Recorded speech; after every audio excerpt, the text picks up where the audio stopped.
Hello and welcome to Ryan Watches a Movie. My name's Adam Patterson. With me today we got Kevin Rakestraw. Hey, Kevin. Hey, how's it going?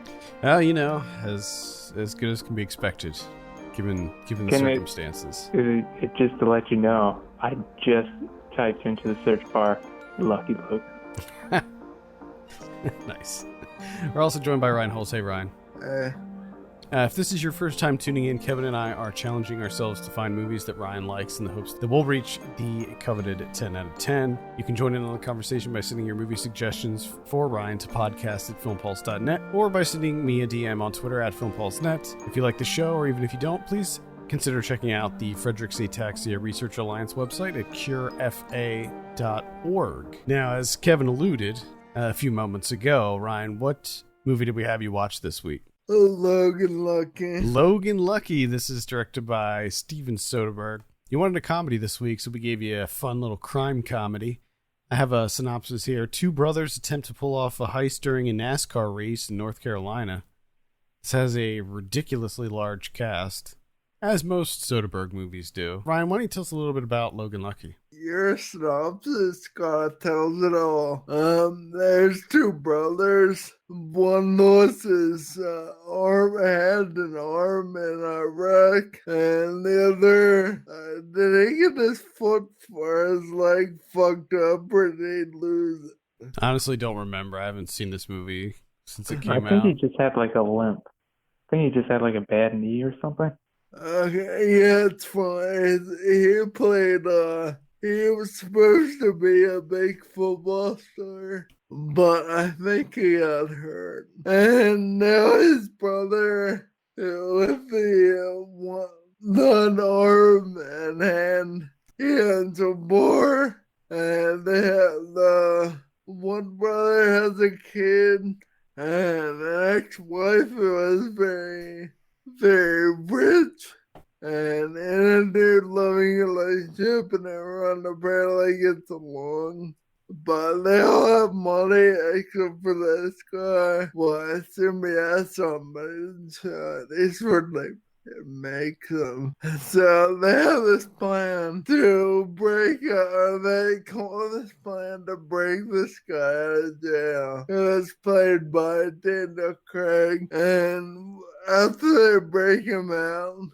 they went to tank they unveiled in NASCAR race, and when they do that, they can also shut the credit card machine down, and the cash that's funneling into the NASCAR race is being sent those little sucky tube things, and they break them so that all the cash goes directly into garbage bags, and then they load the garbage bags up onto a golf cart. And Daniel Craig's brothers look like custodians, and they just take the garbage back and forth, but really the garbage has money in it. And in the end, Channing Tatum, everyone thinks he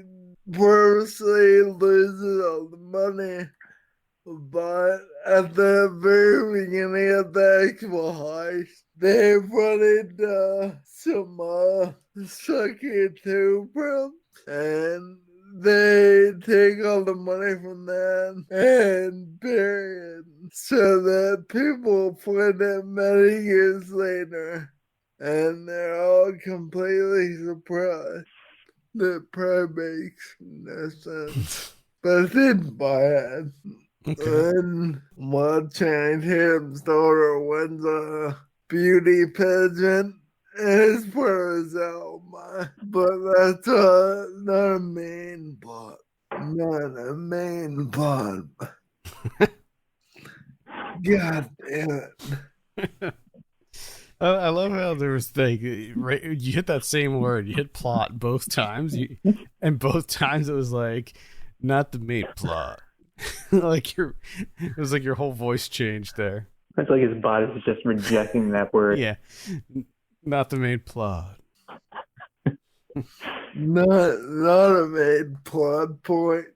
But so like they throughout the movie they touch on the fact that him and his daughter bond very well often. So they were all get away with their money, and everyone thinks they lost money, but then more money is buried, and they all live happily ever after. So, what did you think of Logan Lucky?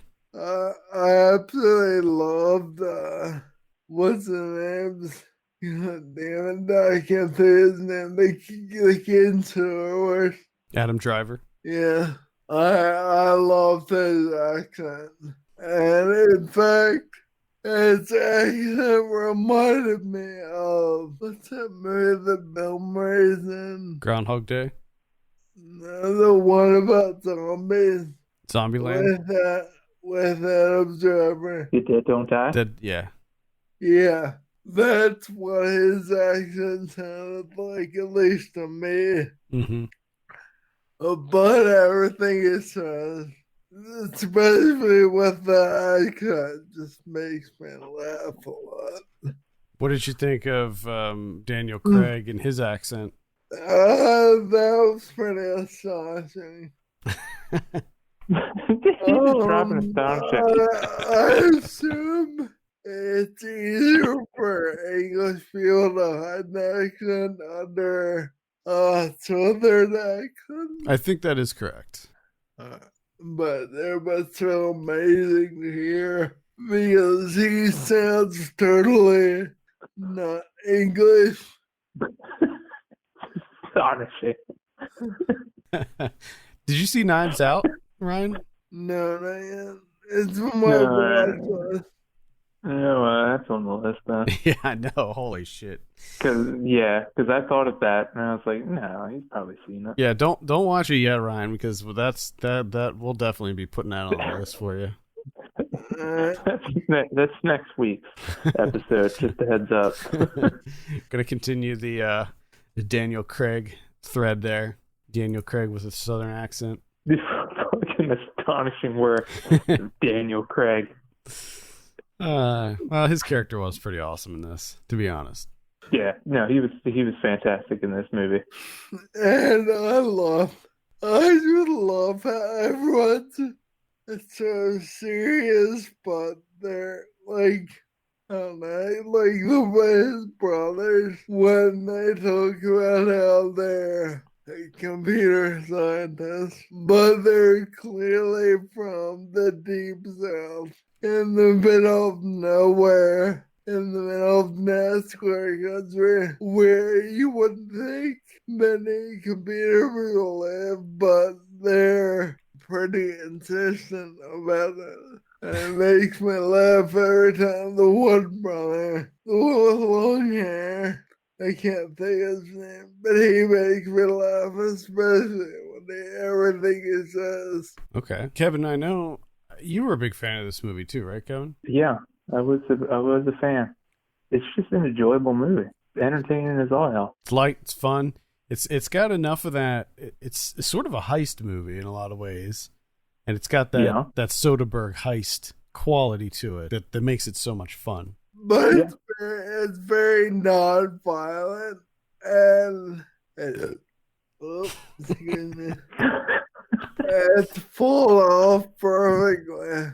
Like everything they do is very calculated. That all works out. So, interesting little tidbit about Logan Lucky. This is written by Rebecca Blunt, which was a pseudonym for Jules Asner, who's Steven Soderbergh's wife. And Jules Asner is actually related to the Whites of West Virginia. If you remember that documentary, I don't know if either of you saw it or remember it, but there was a documentary called like The Wild and Wonderful Whites of West Virginia. Mm-hmm. You remember that documentary? It came out, I don't know, it was a long time ago at this point. But it was about this, It was a doc about this like crazy family in West Virginia, and they're all these like gun-toting, redneck criminals. And the documentary was really wild. I think it was like Johnny Knoxville produced it or something. So Jules Asner, her maiden name is White, and she was actually related to those whites, and it would seem as though she drew some inspiration from her extended family when writing this movie, because the Logans seem to be very closely modeled after the whites. Oh, Yeah, fun little bit of trivia. Just throwing it out there. Just throwing out a fun little bit of trivia. This is based on a true story, isn't it? No. I thought I read somewhere that was. I mean, if you want to believe it, go for it. I was gonna say that'd be fucking amazing. Yeah. What? I don't want to ruin it for you. It is based on a true story. There's so many movies that I wish. 100% true story.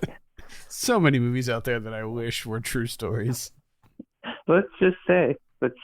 I mean, who cares anymore? Right. It doesn't nowadays. matter. Who gives a shit? It's a fucking true story, dude. It's fucking insane, isn't it? Yeah, at this point, nothing matters. Fuck. Okay, so it seems like you were into that. Now, I take it that you're fairly familiar with Steven Soderbergh's filmography. Yeah, from you guys. I would imagine definitely the heist stuff.